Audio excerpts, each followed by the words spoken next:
Assalamualaikum warahmatullahi wabarakatuh.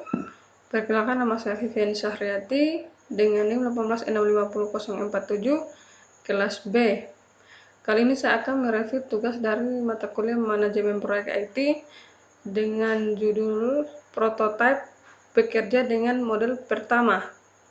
Langsung saja, pendahuluan. Siapapun yang pernah menyelesaikan proyek software akan sependapat bahwa masalah pertama adalah memperoleh kebutuhan dari user. Permasalahan kedua adalah berdasarkan persetujuan spesifikasi fungsional, FS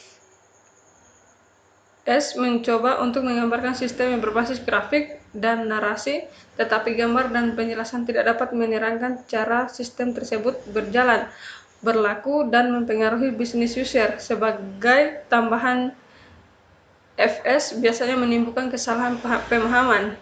2. Teori di belakang prototipe. Pertama, apakah Anda membeli mobil dengan user dari proses penjualan, keuntungan dari prototipe, menghasilkan syarat yang lebih baik dari produksi yang dihasilkan oleh metode spesifikasi tulisan. User dapat mempertimbangkan sedikit perubahan selama masih bentuk prototipe, kemudian memberikan hasil yang lebih akurat daripada perkiraan sebelumnya karena fungsi yang diinginkan dan kerumitannya sudah dapat diketahui dengan baik.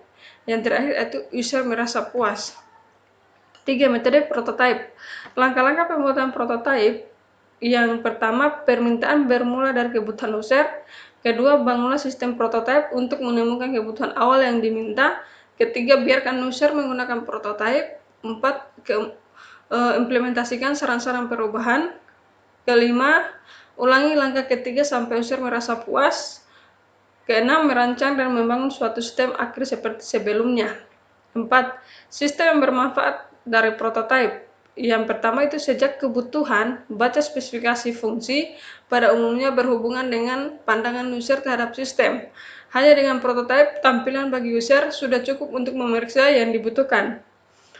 Menu-menu, bentuk tampilan input, tampilan keluaran, atau laporan yang dicetak, pertanyaan-pertanyaan, pesan-pesan merupakan calon yang ideal untuk prototipe. 5. Software untuk prototipe. Yang harus disediakan dari paket software prototipe. Produk yang baik harus menyediakan 7 bagian, yaitu pembuatan menu yang cepat dan mudah. Kedua, pembuatan tampilan input dan output. Ketiga, penyelarasan. 4. Software harus menghasilkan sebuah data diksioner secara otomatis. 5. Software harus dapat menyusun database sesuai harapan. 6. Mencari hasil dengan query online secara tepat ke data yang didaftar pada database. Ketujuh, apakah yang dibutuhkan meliputi logika yang rumit atau perhitungan yang diperlukan. Prototipe. Terakhir, prototipe sebagai bagian dari case. Prototipe adalah metode untuk mengotomatisasi fase definisi dan analisis. Jadi, merupakan bagian dari case tetapi prototipe memberikan masukan pada tingkat pengotomatisasian selanjutnya dengan baik. Di manakah prototipe ditempatkan dalam 7 fase? Sekarang mungkin merasakan bahwa metode pembuatan prototipe dapat menggantikan dengan sempurna 7 fase mendekati pembangunan proyek, dan mungkin juga merasa diganggu bahwa membuat pembaca bagian 1 buku ini sebelum menceritakan pada Anda tentang pembuatan prototipe. Jangan takut, pembuatan prototipe hanya menggantikan beberapa bagian dari fase definisi dan analisis. 7. Beberapa produk yang harus dilihat. Pertama, akselerator sebagai alat prototipe. Kedua, bahasa generasi keempat sebagai peralatan prototipe. Itulah penjelasan singkat dari saya. Lebih dan kurangnya mohon dimaafkan. Akhir kata, wabillahi taufiq wal hidayah.